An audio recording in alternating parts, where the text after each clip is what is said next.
la méditation de la parole, source de victoire et de succès. La méditation de la parole, source de victoire et de succès. Essayez de vous regarder vous-même en vous disant, honnêtement parlant, qui suis-je? Qu'est-ce que je suis? Un simple être humain? Ou bien Dieu, lui, me voit comme une entité, quelque chose de si grand et si vaste. L'homme n'est pas aussi simple que vous le preniez. Satan travaille jour et nuit pour nous distraire, pour nous empêcher de bien comprendre ce que nous sommes. La vie chrétienne n'a jamais été seulement aller à l'église. La vie chrétienne commence par faire de toi-même une entité qui attire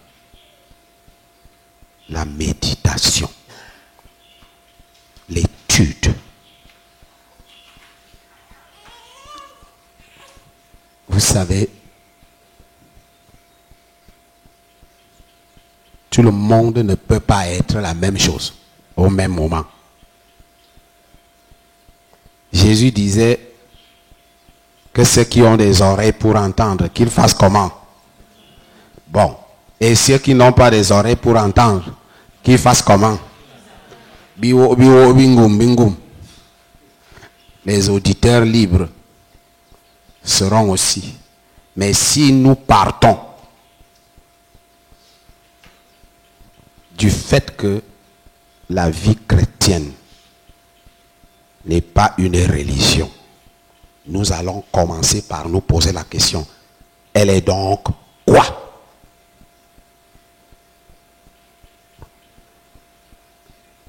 Bien-aimé, j'étais en train de méditer.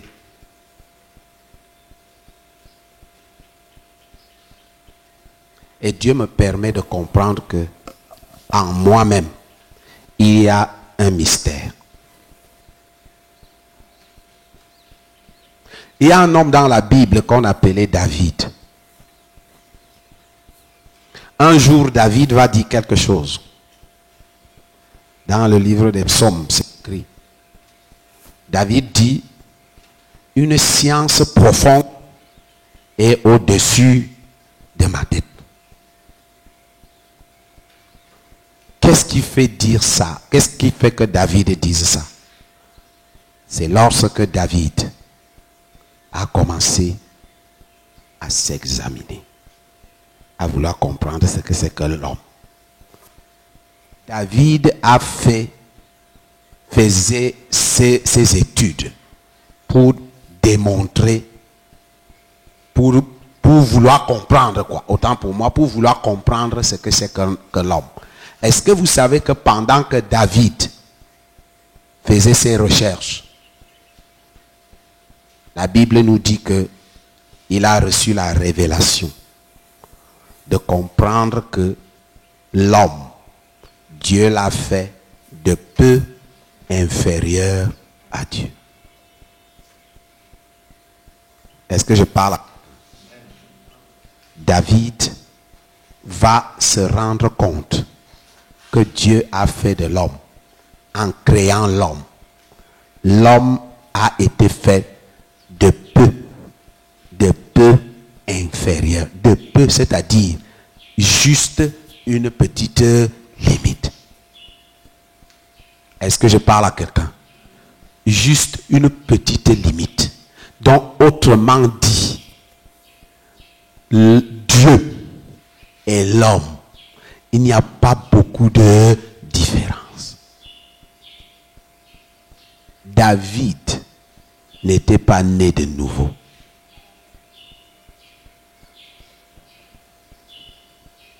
C'est-à-dire, David n'était pas de la nouvelle création. Il était un homme limité dans le, comment dirais-je, dans la dimension adamique. C'est-à-dire un homme en qui la gloire de Dieu a quitté, selon Romains 3, 23. Tous ont péché et sont privés de la gloire de Dieu. Mais comment David arrive-t-il à découvrir des choses comme ça? J'attire l'attention de vous, les jeunes chrétiens d'aujourd'hui. Vous, les chrétiens d'aujourd'hui. Vraiment, j'attire votre attention. Comment pouvez-vous imaginer que des hommes comme David n'est pas né roi? On est d'accord? Mais il est devenu roi. Qu'est-ce qui fait que des milliers d'années plus tard, on parle toujours de lui? Je vous pose la question. Comment est-ce que vous vous considérez?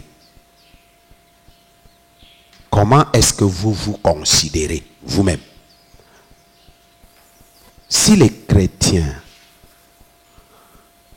comprennent un tant soit peu ce que je vous dis là, le monde sera bousculé. Il y a près de 2 milliards de chrétiens sur la terre. Si un seul milliard, j'ai dit si 600 millions de chrétiens sur la terre se considèrent réellement comme Christ, le monde ne peut pas résister devant eux. Vous savez, je vais vous parler des choses qui sortent de ma folie, de ma propre folie. Parce que c'est mes folies quand je m'enferme. Ce sont mes folies là. Parce que quand je ne comprends pas quelque chose, je veux comprendre. Et je me pose des questions. Et des fois, j'entre dans ce que la parole de Dieu appelle la méditation. Vous savez, les chrétiens d'aujourd'hui peuvent lire la Bible correctement. Les chrétiens d'aujourd'hui peuvent étudier la Bible correctement. Les chrétiens d'aujourd'hui peuvent comprendre la Bible correctement. Mais les chrétiens d'aujourd'hui sont très peu qui méditent la parole de Dieu. Je souhaite, à mon avis, que si quelqu'un est membre du CELA, le centre évangélique de louange et d'adoration, que lui-même prenne la résolution de maîtriser le fait qu'il est membre du CELA et que par lui, le CELA peut changer la donne, peut changer les choses dans le monde. Qu'est-ce que je veux dire? Méditer la parole de Dieu n'est pas étudier la parole de Dieu seulement. Les chrétiens ne parviennent pas à sortir de leur médiocrité. Ils ne parviennent pas à se libérer de leurs limites. Ils ne parviennent pas à quitter les zones dans lesquelles ils sont obligés tout simplement de se lamenter, de pleurer, de se regarder comme des ratés ou bien des choses incapables de réaliser quoi que ce soit. Tout simplement parce que ils ne comprennent pas le mystère de la méditation, de la parole de Dieu. Je vais vous dire qu'il y a des religions dans la terre, sur cette terre, qui font de la méditation quelque chose de très particulier et de très profond. Certains parmi vous connaissez même ces religions, je n'ai pas besoin de les citer ici. Beaucoup parmi vous connaissez ça. Vous allez voir, ils ont des positions, ils ont de ceci, ils ont de cela. Un jour, j'étais encore à Douala, et un jeune homme avec qui j'avais des relations, des bonnes relations d'amitié, m'a amené, me dit, il y a une réunion, m'a invité, allons.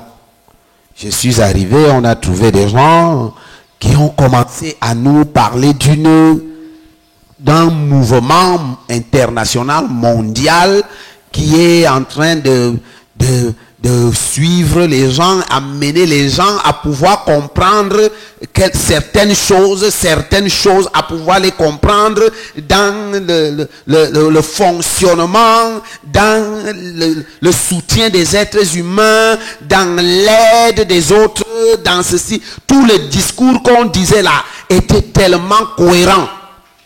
Et tellement, quand on parlait, quand on te montrait comment est-ce que rien que par la prière, rien que par le rapprochement des hommes, beaucoup de choses peuvent se passer dans les vies des uns et des autres. Et il y a des endroits où on peut libérer les prisonniers. Il y a des maisons où on peut donner même à ceux qui n'ont pas d'habitation.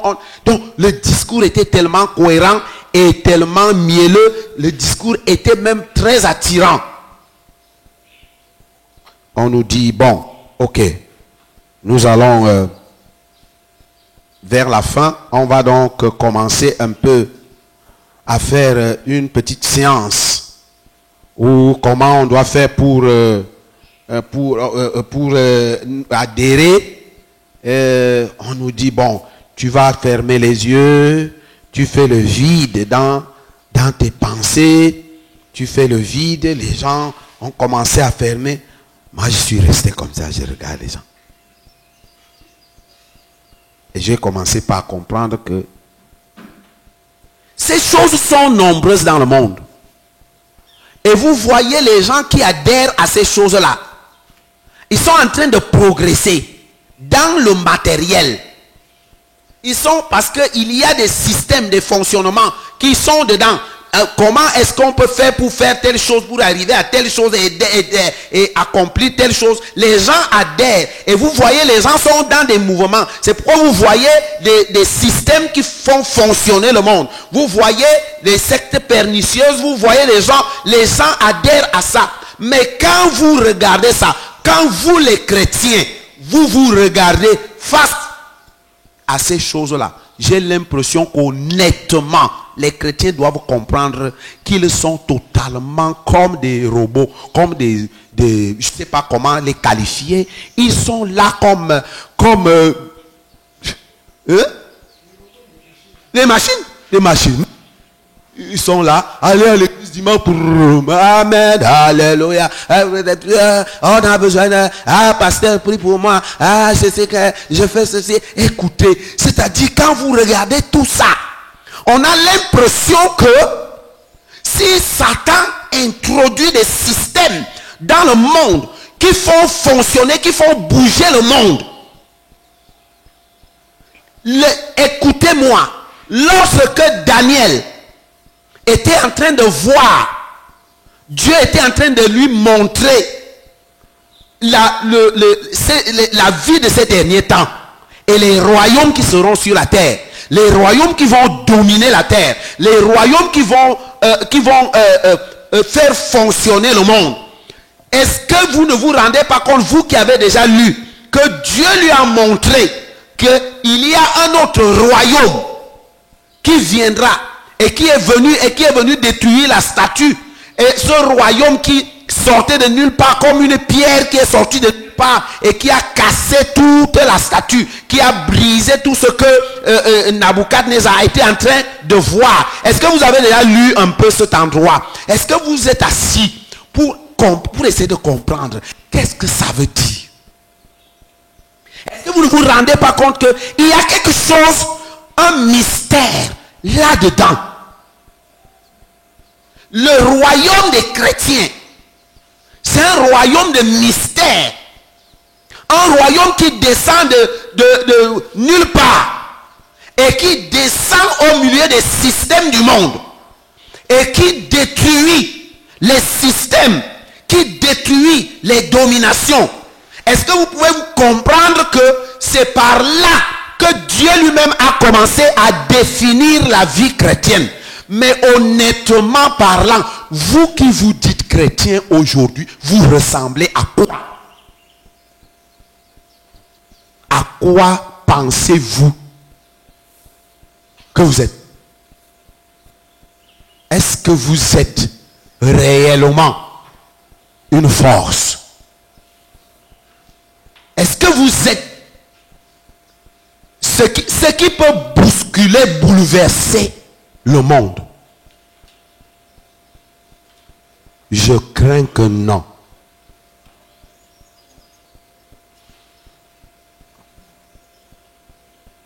Il y a des exploits, certes, qui se font de part et d'autre. Vous allez voir, depuis longtemps, à certains endroits, un grand chrétien peut sortir et faire des exploits. Il n'y a pas d'autres qui vont suivre. Il y a d'autres, on les compte au bout des doigts. J'ai envie de dire quoi? J'ai envie de vous dire que, est-ce qu'il n'est pas temps que vous puissiez un tout petit peu sortir de votre environnement de manger, boire, pour essayer un tout petit peu de commencer à vous regarder comme un mystère? Est-ce que vous vous rendez compte que vous n'êtes pas des simples individus? Et c'est pourquoi la religion vous a amené à partir vous asseoir à l'église. Vous partez là, vous chantez, vous... Non, ce n'est pas seulement ça. Vous êtes des entités. Quelque chose de très profond. Jésus ne s'est jamais considéré comme un simple individu. C'est pourquoi Satan vous rattrape toujours. Parce que tout son travail, c'est de vous empêcher de commencer à vous regarder sous une autre dimension. Satan s'acharne et il fait tout. Il fait tout pour que vous restiez limité. C'est pourquoi je veux vous parler aujourd'hui de la méditation. La méditation de la parole de Dieu. Vous voyez comment lorsqu'on parle d'une chose comme la grâce, la grâce de Dieu, pour certains, c'est un mot. C'est un mot. Mais pour d'autres, ils voient la grâce de Dieu comme l'élément principal qui lui permet de réussir à faire tout.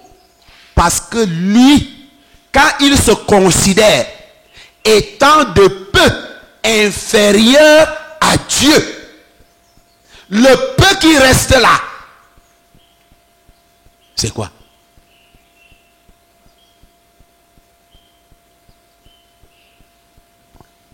La méditation de la parole Écoutez-moi très bien.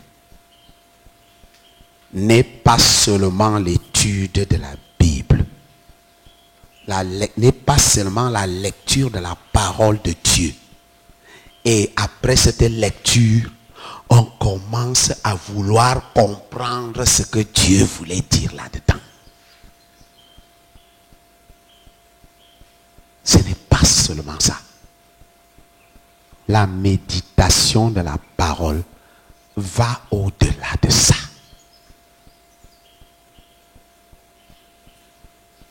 J'ai envie d'avoir autour de moi, si Dieu me fait grâce, d'avoir autour de moi des hommes et des femmes chrétiens. Des hommes et des femmes chrétiens. Parce que je crois, dur comme fer, jusqu'à preuve de contraire, qu'il n'y a aucune force sur terre qui peut dominer la vie chrétienne victorieuse. Il n'existe aucune force sur la terre qui peut dominer la vie chrétienne. Je vous en prie, c'est la vérité. Je ne vous ai pas parlé de l'église. Ici, là, je ne vous parle pas de l'église. Parce que si je vous parle de l'église, c'est que je me fous le doigt dans l'œil. Je serai même confondu. Parce que quelqu'un va me demander, pasteur, tu veux parler de quelle église? Parce que dans notre église, là où moi j'étais, où moi je suis, nous on ne fait pas ça. Ce que vous faites ici. Et je serai confondu. Je parle de la vie chrétienne victorieuse. Et je vais vous dire, toute assemblée ou église ou dénomination qui est issue, qui a pour source la vie chrétienne, voilà une vraie église, une vraie assemblée. Qui a pour source, origine, la vie chrétienne. Dimanche passé, nous étions dans Luc 15. Aujourd'hui, nous sommes dans Luc 16. Mais les deux textes-là, le deuxième texte de 16 est pratiquement un peu comme la suite. Et les éléments qui rapprochent les deux textes. Dans Luc 15, nous avons parlé de l'enfant prodigue. Et nous avons étudié un tout petit peu. Nous nous sommes retrouvés dans quelque chose d'important. Ayant déjà, nous tous, appris que nous sommes le temple de Dieu. Alors, notre objectif dimanche passé était quoi? De prendre l'individu que je suis. D'essayer de m'amener à aller dans le temple. Est-ce que rien que ça, est-ce que vous ne voyez pas qu'il y a déjà quelque chose de mystérieux là-dedans? Hein? Pourquoi vous avez peur? Dieu lui-même vous a créé un mystère. Dieu vous a créé un mystère. Alors si vous ne voulez pas rester le mystère, ce n'est pas de la faute de Dieu. Et tant que vous refusez d'être le mystère, tant que vous refusez d'être le mystère, vous demeurez dans la médiocrité. Satan vous rattrape là-dedans.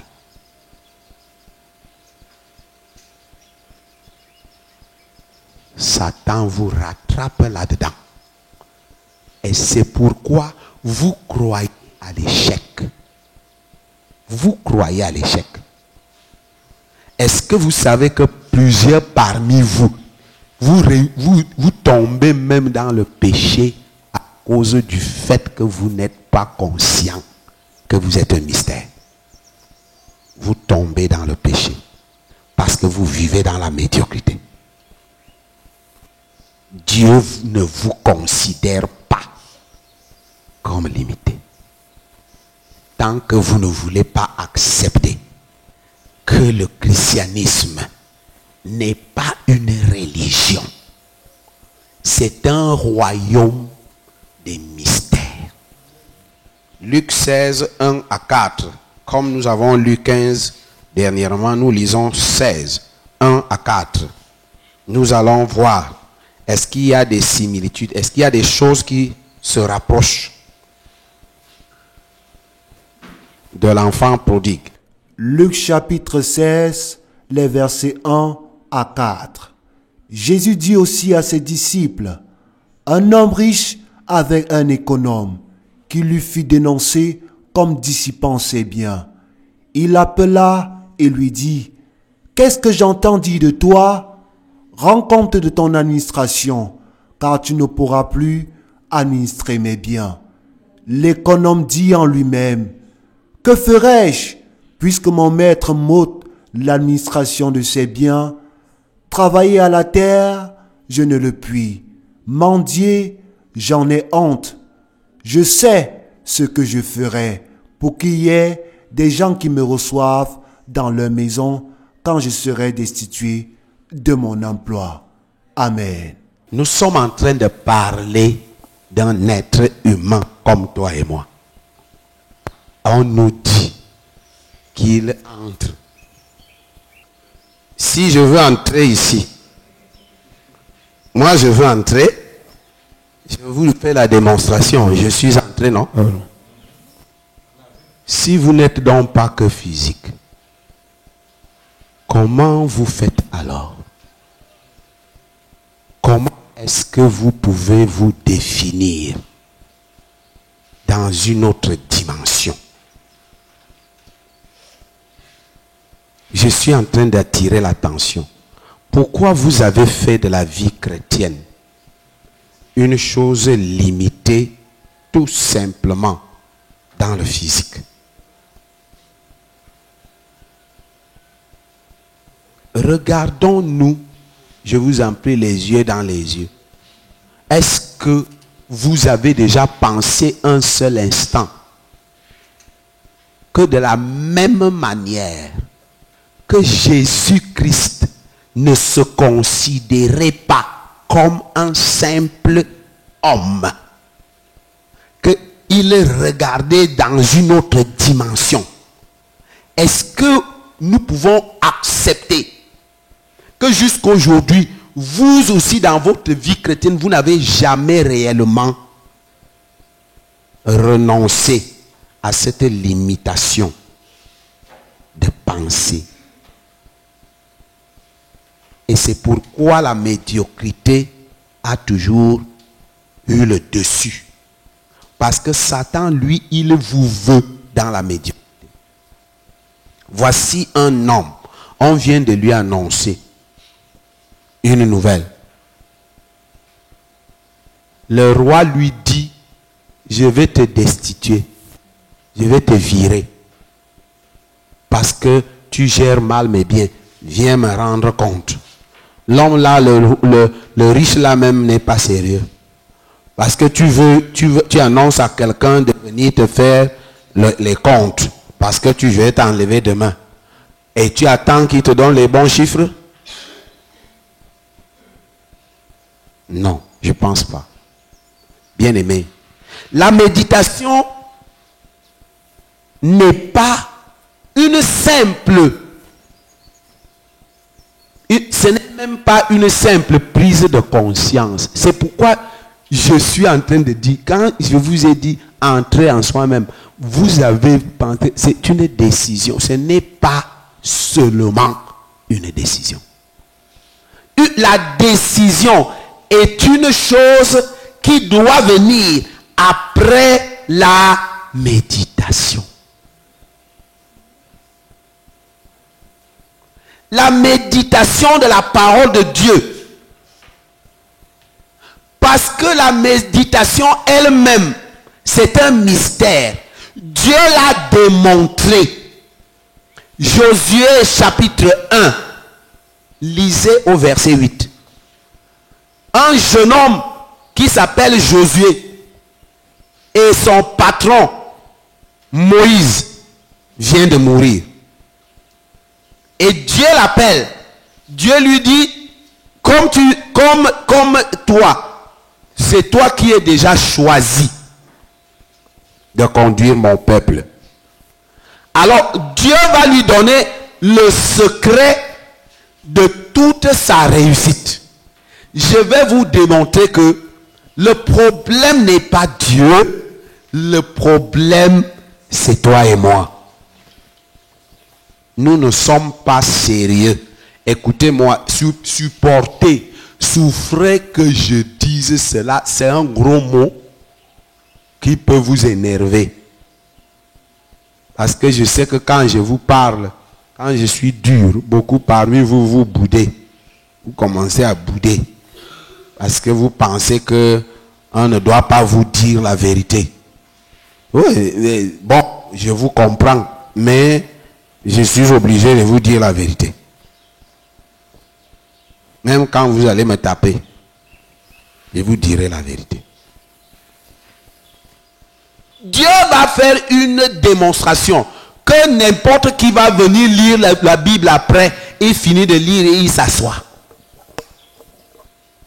Qu'est-ce que Josué chapitre 1 verset 8 nous dit?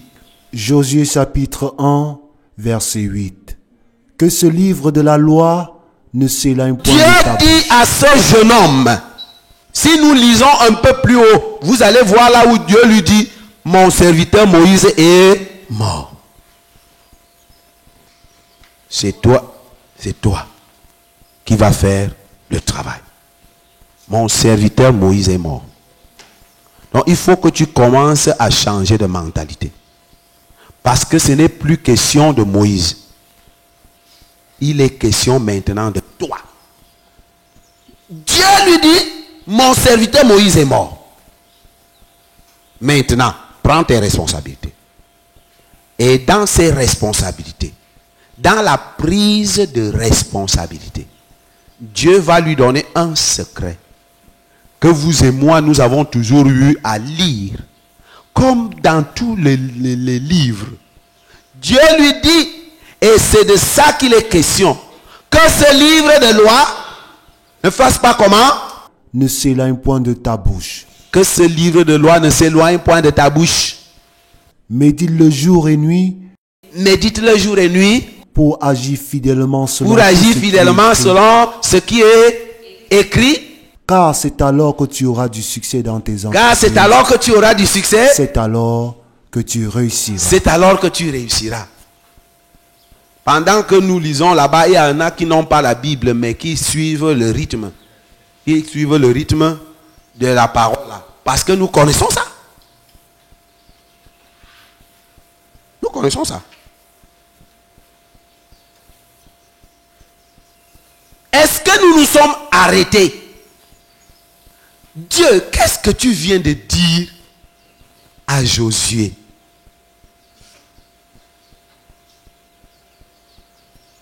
Assieds-toi petit. Tu veux réussir? Oui. Tu veux avoir du succès dans tes entreprises? Oui. Assieds-toi. Que ce livre de la loi, c'est-à-dire la parole de Dieu. Moïse n'a pas écrit les mots qui plaisaient à Moïse. Moïse a écrit quoi? La loi de Dieu. La loi de Dieu qui est sa propre parole. Il dit que cette parole ne s'éloigne point de ta bouche. Fais quoi? Médite. Parce que cette méditation, c'est en cette méditation, c'est après cette méditation que tu vas voir quoi? La réussite, le succès et le succès de tes entreprises. Bien-aimés, à première vue, toi et moi, nous allons nous asseoir. Oh, la parole de Dieu dit que, ah oui, la parole de Dieu dit que, la parole de Dieu dit que, oh, et quand on nous a enseigné que, bon, maintenant quand tu vas aller prier, va prier selon la parole. Ce que Dieu a dit, oui, Dieu, merci parce que toi-même tu as dit Seigneur, tu as dit que nul ne tiendra devant moi tant que je vivrai. C'est bien. Dieu dit, ok, c'est ce que j'ai dit. Alors accomplis ta parole Ah oui, toi-même tu as dit que dans ta parole ne rentre jamais en toi sans avoir accompli ce dont pourquoi elle est sortie. Dieu secoue la tête et dit oui, c'est vrai, je l'ai dit. Ah Dieu, toi-même tu as dit que toute arme forgée contre toi sera sans effet. Ah Dieu dit oui, c'est ça, c'est ça, c'est ça. Tu as raison. Accomplis cela Seigneur. Oui, tu as raison.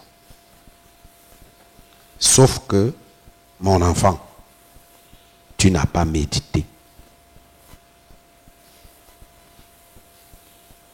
Tu n'as pas médité.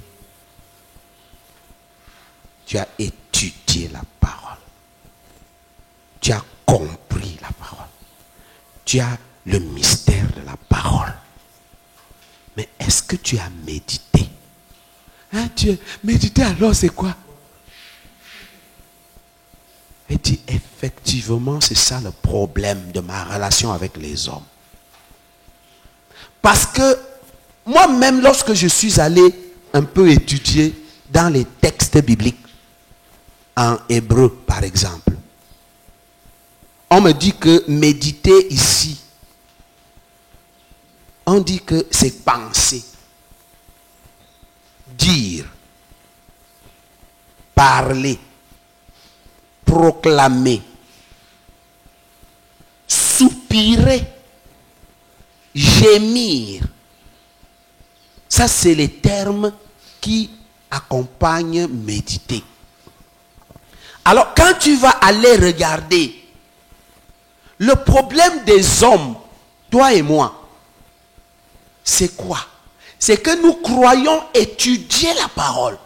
Comme Jésus a dit aux pharisiens, que vous sondez les Écritures, pensant trouver en elles la vie éternelle. Mais ce qui est curieux selon Jésus, c'est ces mêmes paroles, ces mêmes Écritures qui vous parlent de moi. Mais quelle est votre réaction vis-à-vis de moi? Il y a problème.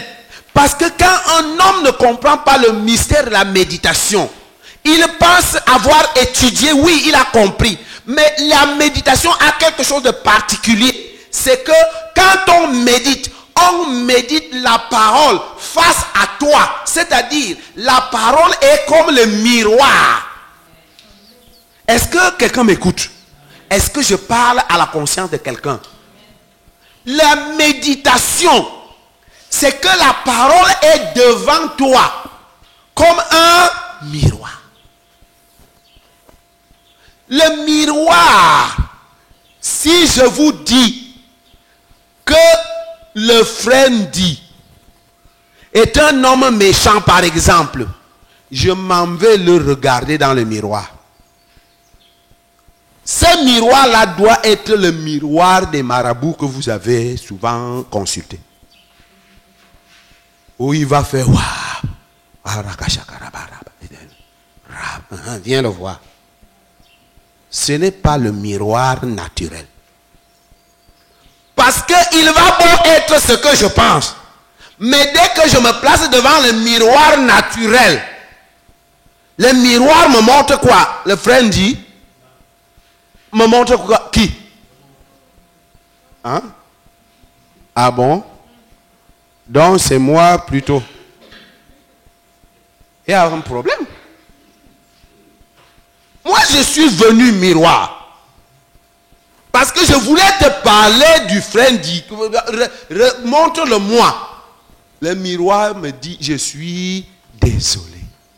Parce que tout ce que j'ai fouillé, j'ai vu ici, là, c'est toi.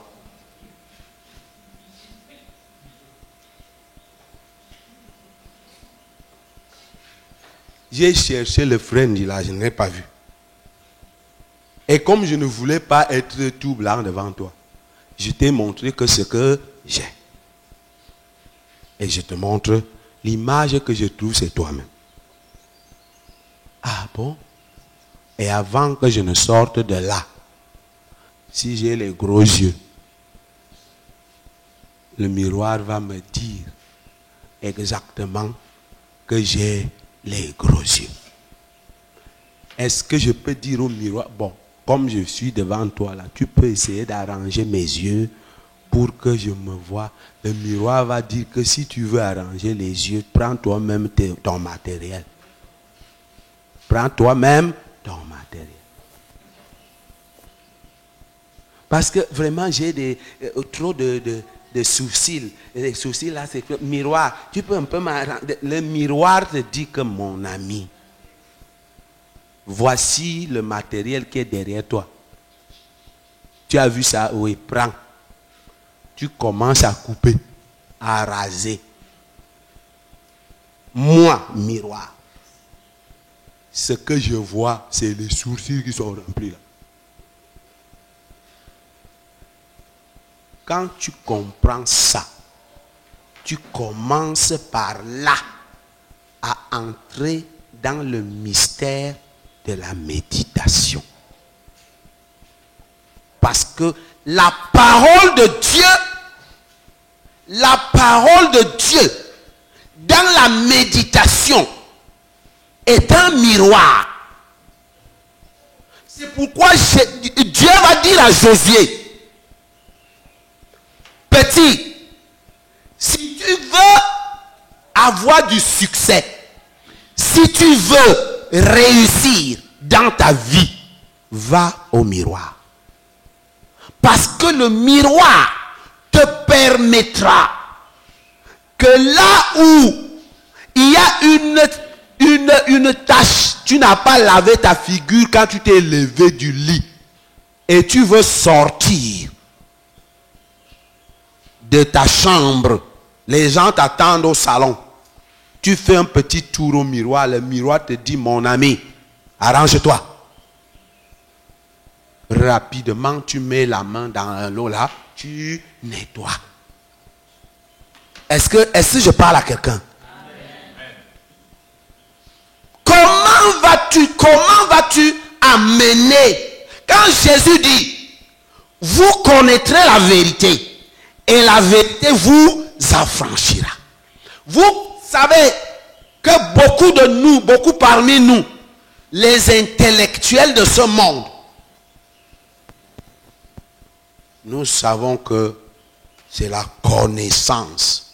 Nous savons que c'est la vérité. Et c'est pourquoi nous disons la vérité.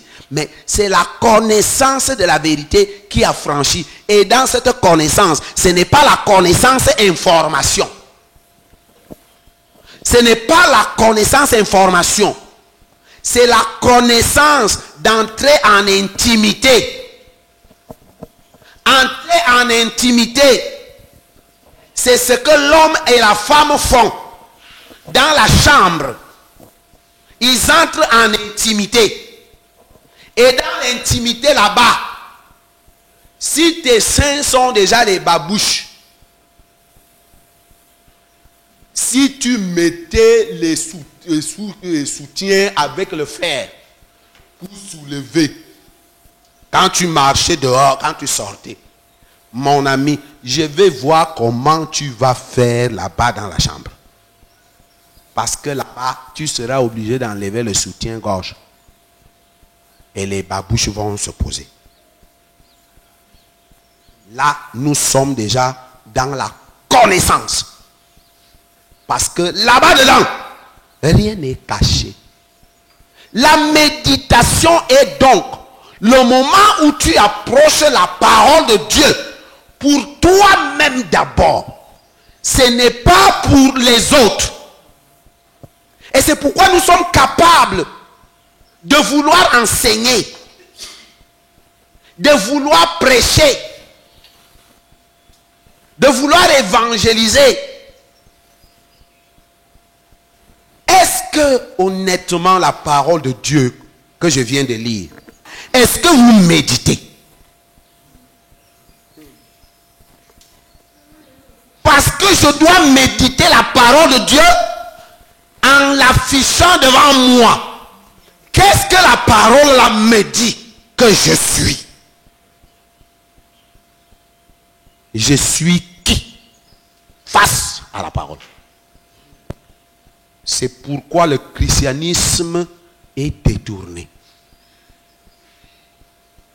C'est pourquoi les chrétiens sont détournés. Ils sont dans la défaite. Ils sont en faillite. Parce que Dieu dit à Josué, quand tu vas méditer, parce qu'il y a un mystère dans la méditation, puisque tu prends la parole, tu la poses devant toi, la parole va te dire que tu as une faiblesse. Et cette faiblesse-là va te défavoriser devant l'ennemi. Alors, il vaut mieux qu'avant que tu n'attaques l'ennemi, il faut que tu te corriges. Vous croyez, vous avez peur de ça parce que vous pensez que Dieu peut vous condamner. Dieu ne peut pas condamner son enfant. C'est pourquoi la grâce, lorsque nous avons commencé, nous avons dit que la grâce est une faveur que je n'ai pas méritée. Mais quelle est la puissance de la grâce? Pourquoi j'ai posé la question à quelqu'un? Tu dis que je vais réussir, la grâce peut faire que je réussisse dans mes entreprises, la grâce peut tout faire. Comment? La grâce t'amène dans la méditation. La grâce te révèle tes incapacités. La grâce te révèle parce que la grâce, elle est puissante. Car tes faiblesses, tes limites, tes incapacités ne sont pas des choses que Dieu a mis en toi. Est-ce que je parle à quelqu'un? Ce n'est pas Dieu qui a déposé ça en toi. C'est les circonstances, c'est les conditions humaines. C'est les choses de ce monde. Les systèmes de ce monde peuvent amener certains caractères, certains mauvais comportements, des attitudes, des faiblesses, des limites, des choses. Ces choses-là, c'est des ennemis qui sont au-dedans de nous. Et qui sont là pour nous empêcher de réussir. Alors Dieu va dire à Josué, mon fils, ne t'hasarde pas à aller faire la bataille comme si tu étais fort. Non. Rentre dans la parole. Rentre où? Dans la parole. Parce que quand tu sortiras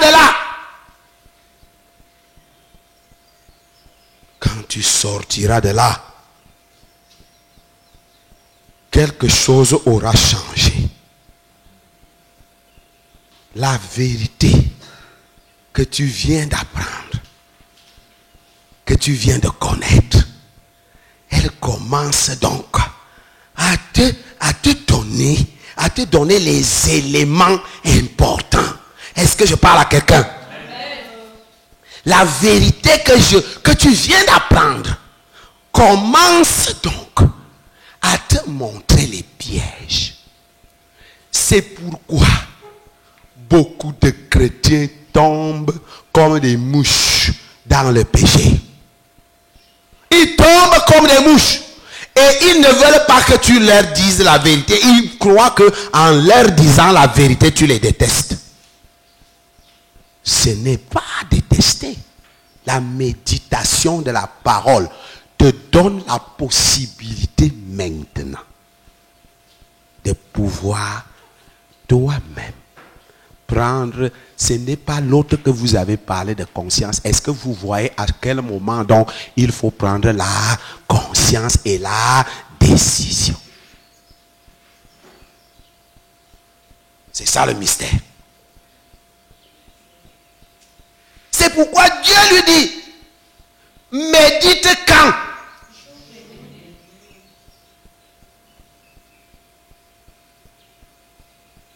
Jour. Ah Seigneur, il n'a pas dit, Dieu ne lui a jamais dit médite de temps en temps la parole de Dieu. Je suis avec quelqu'un?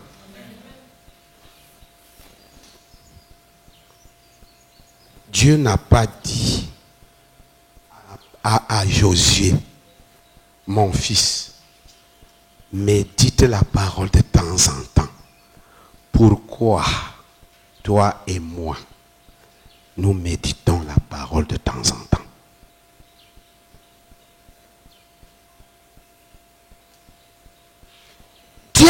a dit à Josué que quand tu vas faire quand tu vas créer tes entreprises, il faudrait que de temps en temps, tu viennes regarder dans la Bible. Non. Dieu dit à Josué, le jour comme la nuit. Est-ce que jour et nuit a un sens quelconque? Je pose la question à quelqu'un. Est-ce que jour et nuit a un sens quelconque? Est-ce que vous pouvez nous donner un autre sens? Oui. Hein?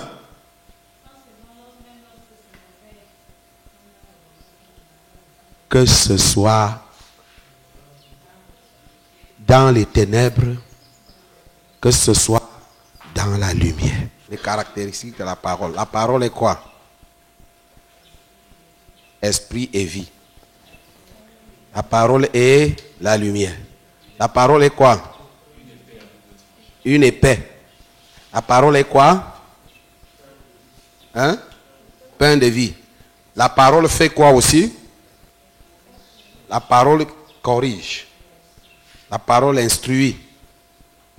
Écoutez, lorsque vous connaissez tout ça et que vous êtes conscient de ça, comment pouvez-vous vous imaginer que vous n'avez pas pris soin de vous regarder, vous attendez. On n'a pas dit que si la parole est efficace, elle est efficace pour que je te dise vraiment ce que tu dois faire. Est-ce que la parole est aussi efficace dans ma vie? Alors, si je suis convaincu que la parole est efficace, qu'elle est tranchante, plus tranchante qu'une quelconque épée à double tranchant, capable de séparer mon âme et mon esprit, capable de séparer âme et esprit, capable de séparer jointure et moelle. Elle fait quoi? Elle juge les sentiments de cœur. On me dit que c'est ça. Cela veut dire que lorsque je médite la parole dans ma chambre, la parole et moi, nous sommes là. Dis-moi exactement qu'est-ce qui ne va pas à moi. Parole, dis-moi. La parole te dit non. Tu es un tout petit peu méchant. Ça peut te créer des problèmes dans ta vie. Ah, quelle parole. Tu vois comment je suis, je fais comment? Et dit non, il y a une solution. Ça, c'est toi. Je ne comprends pas ma situation. Ça ne marche pas dans ma vie. La parole te dit, oui. Tu vois à chaque fois, quand tu veux faire du bien à quelqu'un, voici ce que la parole dit, voici ce que l'Écriture dit. Fais tout au nom du Seigneur Jésus. Mais toi, tu fais toujours des choses pour que les gens te remercient. Toi, tu fais toujours des choses pour que les gens... Tu ne vois pas que ça peut te créer des problèmes. Parce que moi, Dieu, quand je bénis, voici comment je bénis. Ah bon? Donc, je fais encore que ça veut dire, oui, souviens-toi de tel jour. Tu as fait et tu as voulu qu'il te dise merci. Et comme il ne t'a pas dit merci, tu es rentré fâché, non? Bon, voilà comment. C'est ça qu'on appelle la méditation. Parce que quand je vous ai dit l'autre jour, on entre dans le temple. Ah oui, je m'avais entré dans le temple. Allez-y alors. Allez-y. Parce qu'on commence, je vous ai dit qu'on va faire la démonstration d'entrer dans le temple. Parce que la parole qui parle là, elle ne te veut pas du mal. Mais elle veut te rendre plus que vainqueur.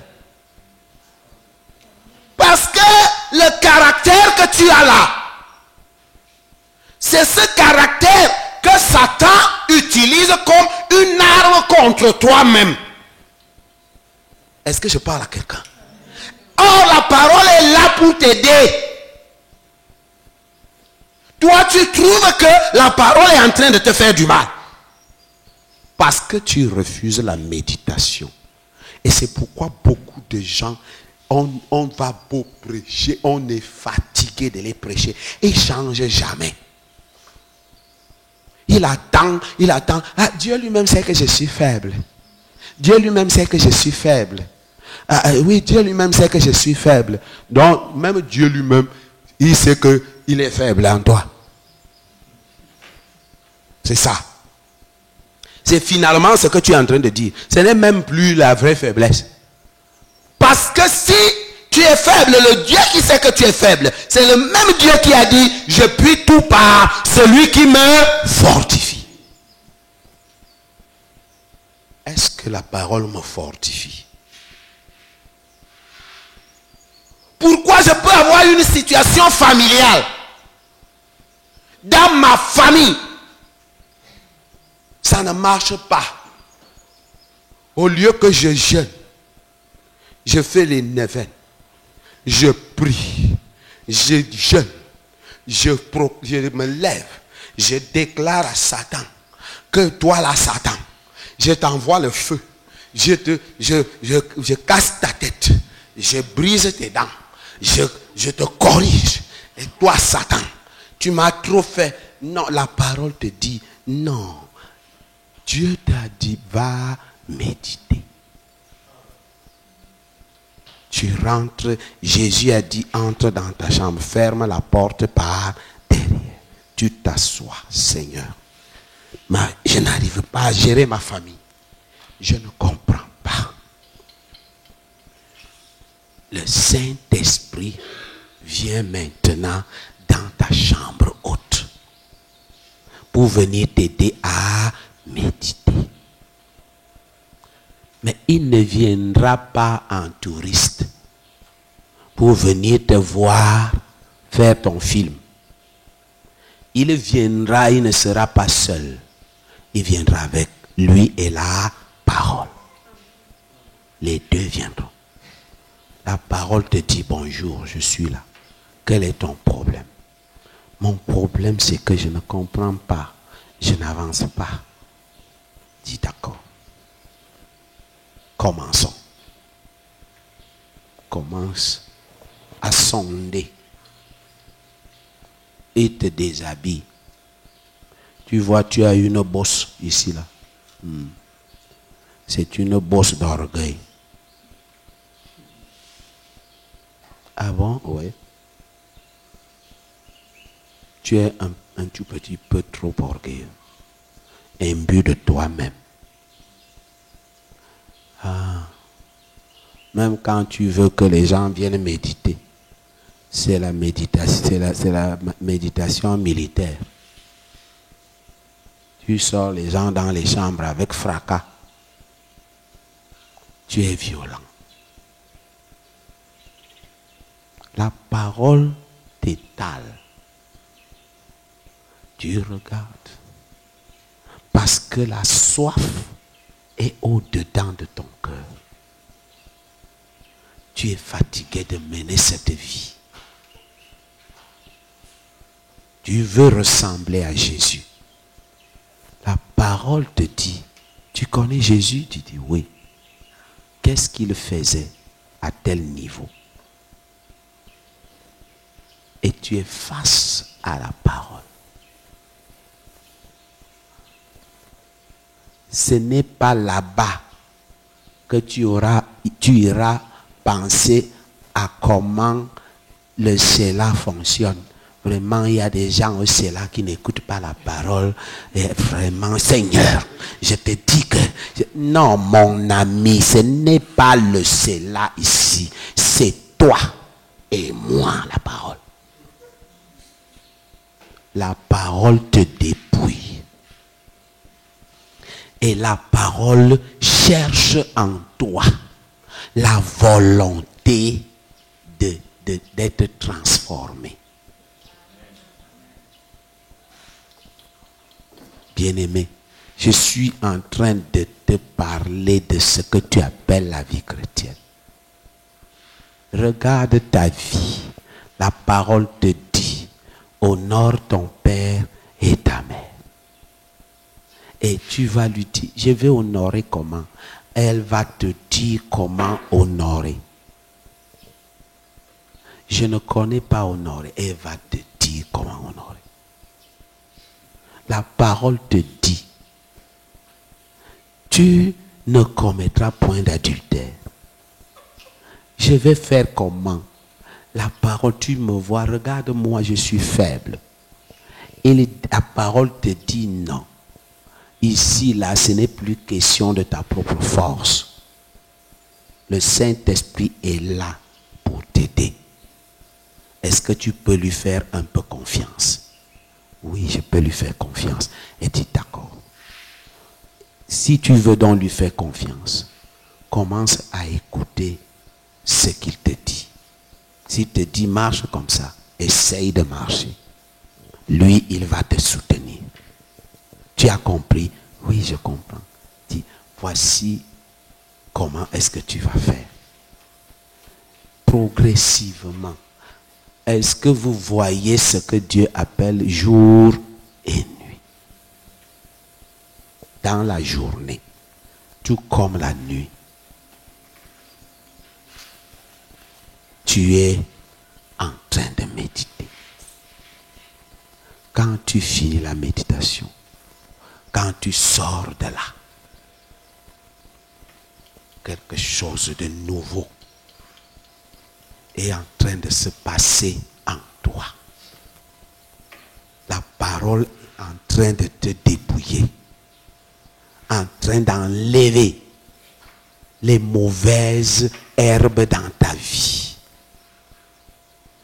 La méditation t'étale.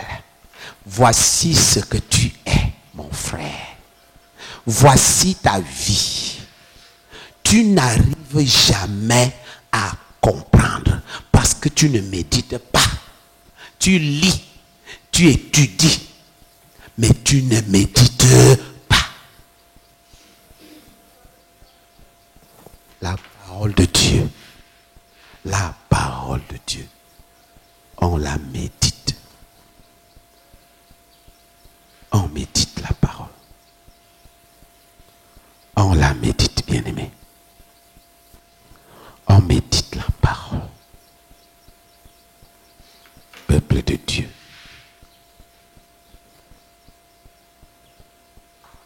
Ce n'est pas le boucan. Ce n'est pas l'agitation.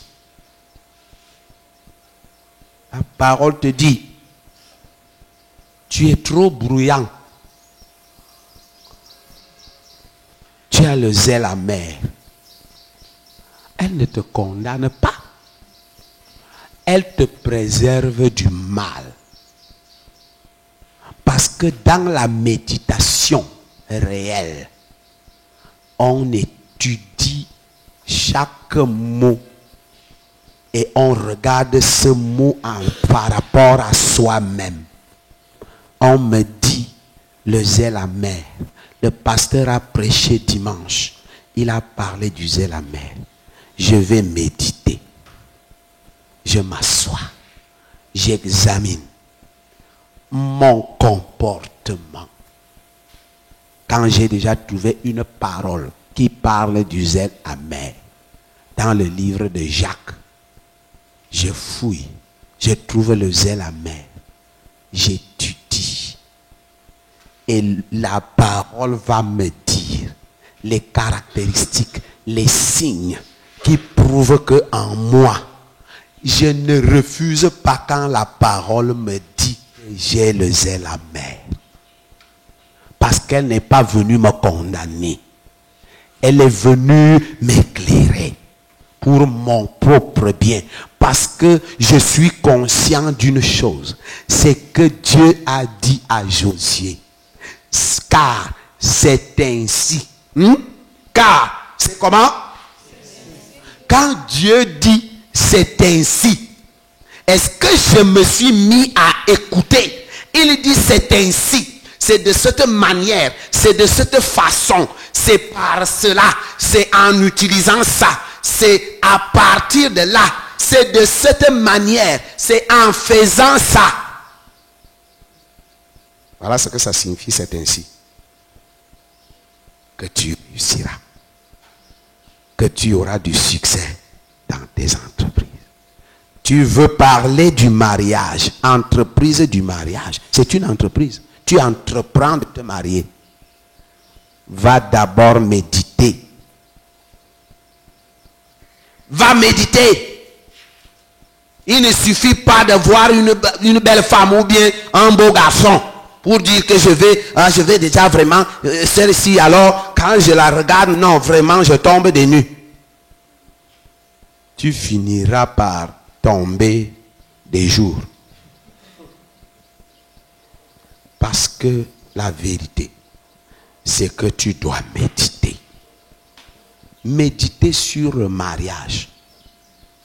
Méditer sur ce qu'on appelle la femme vertueuse. Méditer sur l'homme qui doit épouser une femme. Il doit aimer la femme comme Christ a aimé l'Église. Tu es dans ta méditation. Regarde-toi au miroir de toutes ces paroles-là. Ce n'est pas aller regarder l'autre. On a dit d'aller te regarder. C'est pourquoi quand nous regardons, je l'ai vu là, vraiment elle avait un pain. Aujourd'hui, le jour où il y a pain, non, c'est le jour là qu'elle m'a tué. Vraiment, quand je la vois, vraiment, sa manière de seulement de marcher, quand je vois, quand tu vas finir de voir tout ça, et puis quoi? Est-ce que tu as médité? Va donc méditer. Parce que tu peux même avoir trouvé des bonnes manières. Tu peux même avoir trouvé les fruits de l'esprit en lui ou en elle. Et que toi, tu n'as pas médité. Tu vas devenir un problème pour lui. Parce que dans notre enseignement d'aujourd'hui, la deuxième partie parle de ça. C'est-à-dire que quand on ne médite pas, on devient un problème soit pour soi-même ou pour autrui. Quand tu ne médites pas la parole, tu deviens un problème pour toi-même ou bien pour quelqu'un d'autre. Parce que tu ne fonctionnes pas. Mais pourtant, c'est pourquoi vous voyez des gens, quand les gens se plaignent, ils se plaignent par rapport à autrui. Ils ne se plaignent jamais par rapport à eux-mêmes. C'est des chrétiens qui connaissent exactement tout ce que l'autre doit faire. Si c'est dans un foyer, le mari connaît correctement. Il reste seulement que lui-même se mette même à appliquer la soumission là. Parce que si tu n'arrives pas à appliquer la soumission là, je vais te montrer comment on applique. Moi-même, je vais appliquer la soumission là. Parce que je connais au bout des lèvres comment est la soumission. Est-ce que toi, l'homme, tu es entré pour méditer sur l'amour? Est-ce que tu t'es assis pour méditer sur l'amour? Parce que si tu ne médites pas sur l'amour, si la parole de Dieu, si le livre de loi ne te dépouille pas dans ta chambre, tu vas devenir un homme dangereux pour ta femme. Et tu vas devenir une pierre d'achoppement. Une occasion de chute. Tu ne peux pas sortir de la méditation sans que cela puisse véritablement bouleverser ta vie.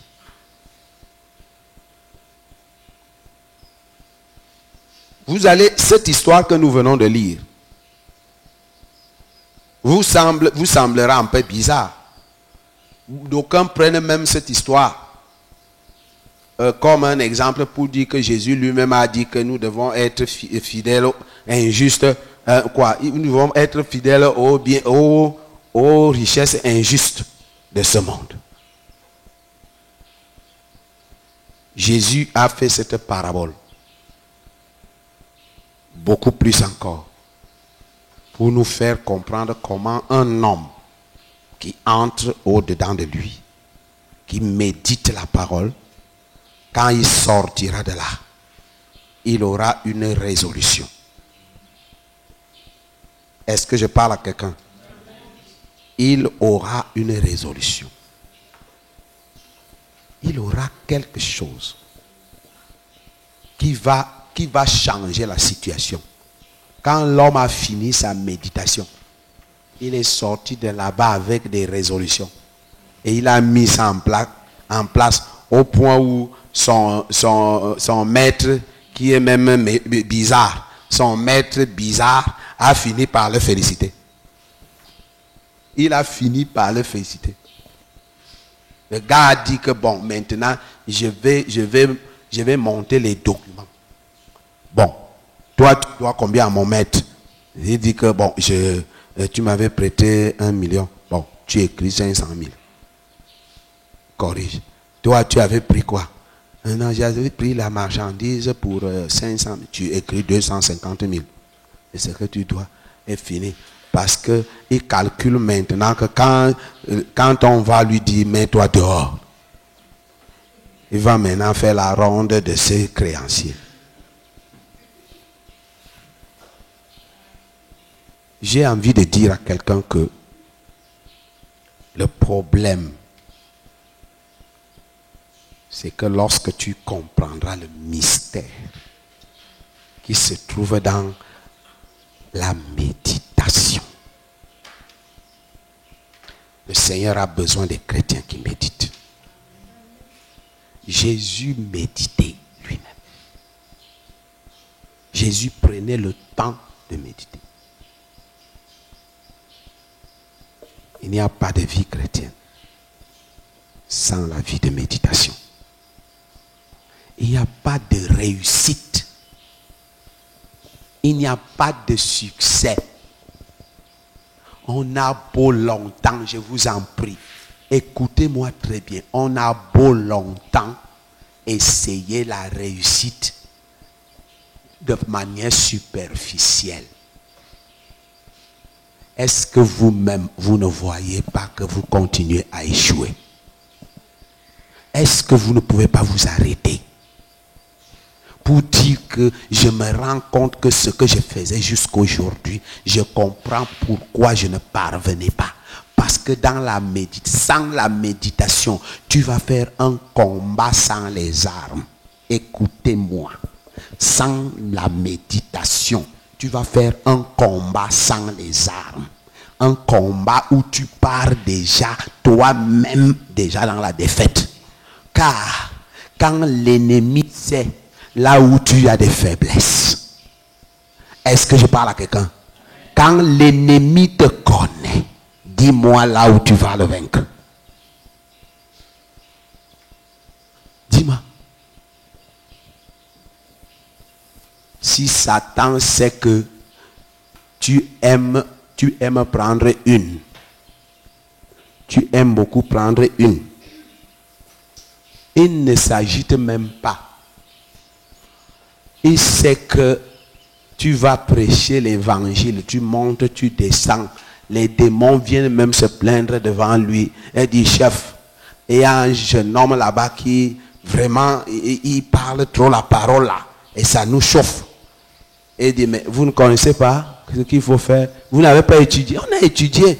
Et vous avez trouvé quoi? Bon, c'est pas grand chose. C'est seulement que de temps en temps, il aime prendre une. Il dit alors, c'est bon. C'est bon. Utilisez une. Tu vas encore te lever pour aller prêcher. Les démons t'encerclent. Ils manipulent quelqu'un. Il dit, hein, pasteur, vraiment, j'ai vu que tu avais même soif. On a même marché depuis. Assieds-toi un peu, tu prends d'abord une. Toi aussi tu dis, ah bon, la Bible dit que rien n'est mauvais en soi. Tu prends une. Quand une est déjà à la fin là. Mais tu as seulement pris une. Il y a une deuxième une. Tu prends une deuxième une. Les démons sont en train de te terminer. Ils appellent même le patron. Chef, on l'a même déjà ici. Hein. Le gars parle même déjà beaucoup fort. Il bavarde déjà. L'onction est l'onction est en train de quitter. L'onction est en train de partir. Ici, là, est-ce que Dieu t'a condamné? Dieu t'a jugé? Dans la défaite, si c'est Dieu qui t'a donné la défaite là?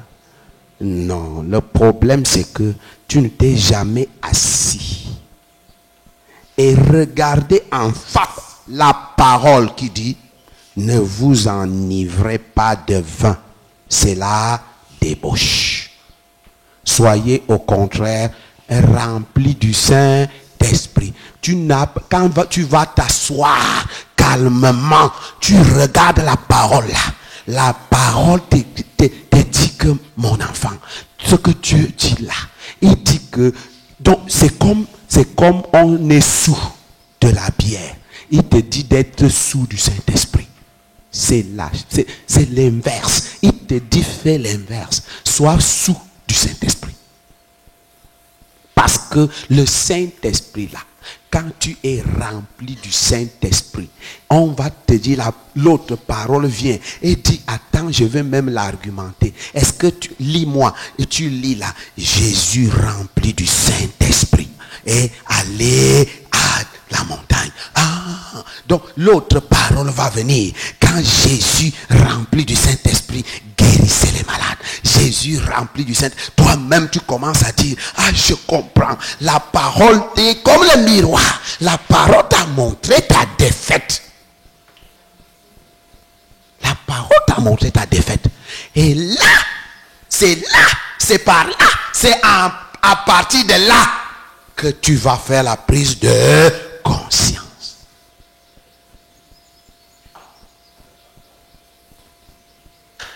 Aussi simple que ça.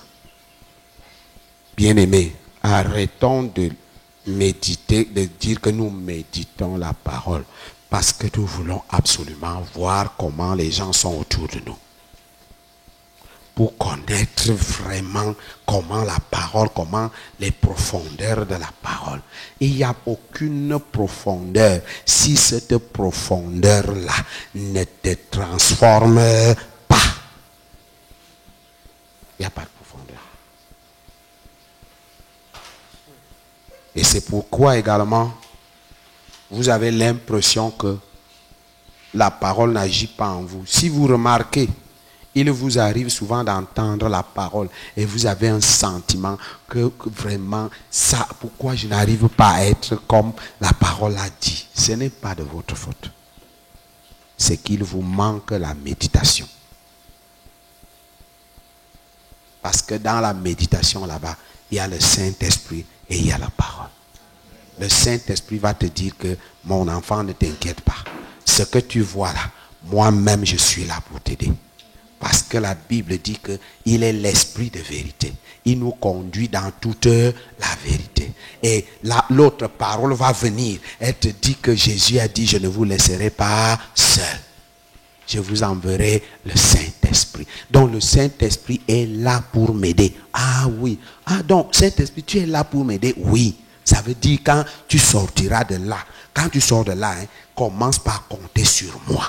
Si tu es devant une proposition, que quelqu'un te séduit, compte sur moi. Fais une petite prière au-dedans de toi. Dis, Saint-Esprit, souviens-toi de ce que nous avons dit ensemble, que moi je suis faible. Il dit, oui, je me souviens. Il dit, alors là, on est déjà en train de me séduire. Je fais comment? Et le Saint-Esprit va te dire ce que tu dois faire. Obéis seulement. Si tu arrives quelque part et que les gens sont en train de t'appeler, hein, Xavier, c'est comment, ça fait depuis, hein, viens, ben, tu prends rien, prends quelque chose. Saint-Esprit, je fais comment? Tu me connais où? Tu me connais, Saint-Esprit. Tu sais que souvent, dès qu'on me propose une, mon cœur commence à battre. Maintenant, je ne sais pas comment faire. C'est Saint-Esprit te dit, compte sur moi. Compte sur moi. Appuie-toi sur moi. Appuie-toi sur moi. Je vais te montrer ce que je vais faire là tout à l'heure. Tu vas commencer par constater que quand tu t'appuies sur lui, tu t'appuies sur le Saint-Esprit, tu commences à voir, il décante la situation. Il crée même un événement. Il crée même quelque chose qui va faire en sorte que même la personne qui était en train de te proposer, de te séduire là, il est confondu. Le Saint-Esprit est capable de faire ça. Et tu te libères comme l'oiseau entre les mains de l'oiseau là. Est-ce que je parle à quelqu'un? Ça, c'est la vie des chrétiens. Bien-aimés, aucune situation sur la terre n'est sans solution. Nous tous, même moi qui vous parle, j'ai des situations que le diable multiplie autour de moi, dans ma vie, pour que je me décourage, pour que je me fatigue. Mais des fois, je suis découragé. Hein? Je serais un menteur si je vous dis. Des fois, je me décourage. Des fois, je me fatigue. Je me sens fatigué. Je me sens épuisé. Je me pose la question, comment je vais résister à tout ça? Mais le Saint-Esprit, et toutes les fois que j'entre dans mon bureau, je m'assois, je médite. Le Saint-Esprit vient et commence à m'enseigner. Il commence à me dire des choses. La parole vient. La parole me fortifie. Et au finish, je vais sortir de là. J'ai déjà la force. Ça, c'est la vie du chrétien, d'un croyant. C'est pourquoi je vous en prie, bien-aimés. Tellement Dieu vous aime qu'il vous a tout donné. Il vous a donné toutes les possibilités d'être plus que vainqueur. Et la grâce de Dieu est là. Non pour vous condamner. Mais la grâce de Dieu est là. Pour que vous puissiez donc maintenant avoir les voies et moyens, la capacité suffisante. Il vous a rendu capable que vous puissiez parvenir. Méditez dans votre vie. Méditez la parole de Dieu dans votre vie. Asseyez-vous. Ayez dans vos endroits, dans vos lieux, des coins où vous pouvez être seul face à la parole. Des temps que vous cherchez, que vous pouvez vraiment méditer. Prenez le temps. Et si vous n'êtes pas encore vraiment baptisé, agissez. Parce que, je vous dis la vérité, c'est là où il faut que vous soyez vraiment baptisé. Parce que si vous n'êtes pas baptisé, je vous dis la vérité, il y a des problèmes. Vous pouvez vouloir méditer. Ça va aller. Mais sachez qu'il y aura des choses que le Saint-Esprit ne peut pas faire puisque vous n'avez pas encore en vous la nouvelle création. Mais si vous avez déjà la soif de méditer, allez-y dans votre chambre. Méditez. Et vous verrez que beaucoup de choses vont changer dans votre vie. Beaucoup de choses vont changer. Apprenez à méditer.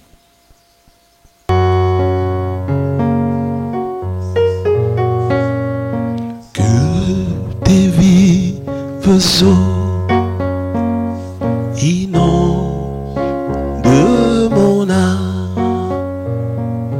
que ton Saint-Esprit vienne et prenne le contrôle. Chaque situation qui trouble mes pensées, mes soucis, mes fardeaux, à tes pieds me dépose, Jésus.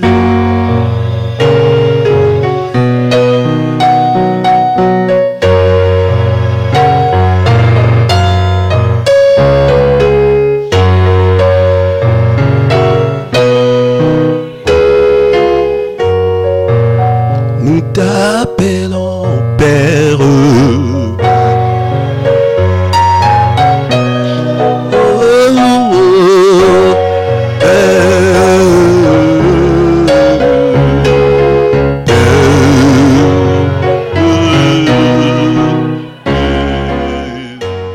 Merci d'avoir écouté cet enseignement du pasteur Onze. Vous souhaitez rencontrer personnellement le pasteur Onze? Appelez le secrétariat au 694 14 86 36. Notez bien, le centre évangélique de louange et d'adoration est situé à Yaoundé, au quartier Sam, Nouvelle Route SCDP, non loin du centre de formation de la femme et de la famille. Soyez richement bénis en Jésus-Christ.